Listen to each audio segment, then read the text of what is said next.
الحمدللہ رب العالمین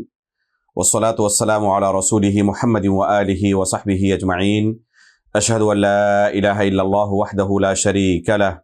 واشہد ان محمدا عبدہ ورسولہ اما بعد۔ معزز ناظرین، آپ کے سامنے روزے کے متعلق ایک اہم مسئلے کو بیان کرنے کے لیے آج ہم حاضر ہوئے ہیں۔ وہ مسئلہ ہے، دیکھا جاتا ہے بہت سارے موقعوں پر بعض لوگوں کی طرف سے سوشل میڈیا میں یہ دعوت دی جاتی ہے کہ ہمارے فلاں مظلوم مسلمانوں کی مدد کے لیے آئندہ کل سب روزے کا اہتمام کریں، یا کوئی بڑا واقعہ پیش آنے والا ہو تو اس میں ہمیں جیت ملے، اس وجہ سے سب روزے کا اہتمام کریں۔ تو اس طرح اجتماعی روزے کی دعوت دی جاتی ہے۔ کسی ملحد سے مناظرہ ہونے والا ہو اور ہار جیت بہت زیادہ اثر انداز ہونے والا ہو تو ایسی صورت میں عموماً دیکھا جاتا ہے کہ لوگوں کو روزہ رکھنے کی دعوت دی جاتی ہے کہ سب کوئی روزہ رکھے، تاکہ اس وجہ سے اللہ رب العالمین کی نصرت و تائید ہمیں حاصل ہو۔ فلسطین کے مسلمانوں کے لیے اسی طرح روزہ رکھنے کی دعوت دی جاتی ہے، یا اور بھی کوئی خاص موقع پیش آئے جس میں مسلمانوں پر ظلم و ستم کہیں ہو رہا ہو، یا کہیں کوئی اللہ رب العالمین کی طرف سے عذاب نازل ہوا ہو، تو ان کی مدد کے لیے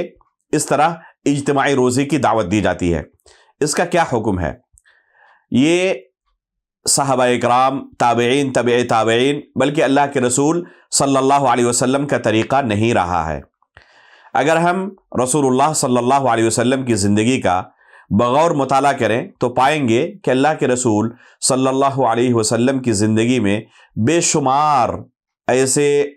مواقع آئے جو بڑے کٹھن تھے، مشکلوں سے بھرے ہوئے تھے، لیکن اللہ کے رسول صلی اللہ علیہ وسلم نے نہ خود ان مشکلات کا سامنا کرنے کے لیے اللہ رب العالمین کی طرف سے تاکہ مدد نازل ہو اس طرح اجتماعی روزے کا اہتمام کیا، نہ خود انفرادی طور پر اللہ کے رسول نے روزہ رکھا کہ اس وجہ سے اللہ رب العالمین کی ہمارے اوپر مدد نازل ہوگی، اور نہ صحابہ اکرام کو اللہ کے رسول صلی اللہ علیہ وسلم نے روزے کی دعوت دی کہ سب کوئی روزہ رکھو تاکہ ہمیں اس مصیبت سے نجات ملے، یا دشمنوں کے مقابل میں ہمیں جیت ملے، اور ہمیں دشمنوں کے مقابل میں قوت و طاقت نصیب ہو۔ اللہ کے رسول صلی اللہ علیہ وسلم کا یہ طریقہ نہیں رہا، نہ جنگ بدر سے پہلے، نہ جنگ احد سے پہلے، نہ خندق کے موقع پر، اور نہ کسی دوسرے جنگ کے موقع پر اللہ کے رسول صلی اللہ علیہ وسلم نے اس طرح کی کوئی دعوت دی، اور نہ صحابہ اکرام نے، خلفائے راشدین ہو یا ان کے بعد کے دور میں صحابہ اکرام نے اس طرح کا کوئی اہتمام کیا ہے، اور نہ سلف صالحین کی زندگی میں ہی ہمیں اس طرح کا کوئی اہتمام نظر آتا ہے۔ شیخ ابن عثیمین رحمہ اللہ سے اسی کے متعلق سوال کیا گیا تو آپ نے اسے ناجائز قرار دیا اور اس طرح کے عمل سے رکنے کا حکم دیا۔ یہ کوئی جائز اور مشروع طریقہ نہیں ہے۔ یقیناً روزہ رکھنا ایک اہم عبادت ہے، لیکن اس طرح کا دن اور تاریخ کے ساتھ متعینہ طور پر روزہ رکھنا، اور وہ بھی اجتماعی شکل میں، تو شریعت کی طرف سے اس بارے میں ہمیں ایسی کوئی رہنمائی نہیں کی گئی ہے۔ اگر اس میں کہیں سے بھی کوئی خیر کا پہلو ہوتا اور یہ بھی اللہ رب العالمین کی طرف سے نصرت و تائید حاصل کرنے کا ایک ذریعہ ہوتا تو ہمارے اسلاف ضرور اس کی طرف سبقت کرتے، کیونکہ یہ ممکن ہی نہیں ہے کہ کوئی خیر کا کام ہو اور وہ چوک گئے ہوں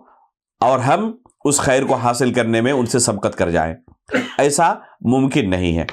تو جب ان کی سیرت میں ہمیں ایسا کوئی تذکرہ نہیں ملتا تو پتہ چلا کہ یہ کوئی خیر کا کام نہیں ہے،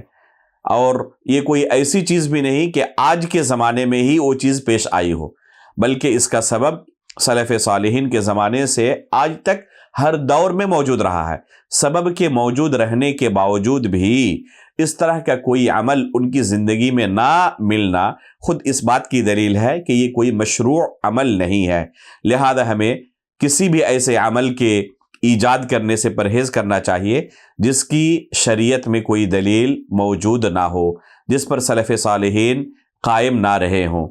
اس طرح کے ایجاد کو شریعت کی اصطلاح میں بدعت کہتے ہیں، اور کوئی بھی بدعت کبھی بھی اچھی نہیں ہوتی، ہر بدعت گمراہی ہے، اور ہر گمراہی جہنم تک لے جانے والی ہے۔ اللہ رب العالمین سے ہم دعا کرتے ہیں کہ اللہ رب العالمین سنت مطہرہ پر ہمیں عمل کرنے کی، منہج سلف کے مطابق اپنی زندگی گزارنے کی توفیق عطا فرمائے۔ آمین، تقبل یا رب العالمین، وصلی اللہ علی نبینا محمد۔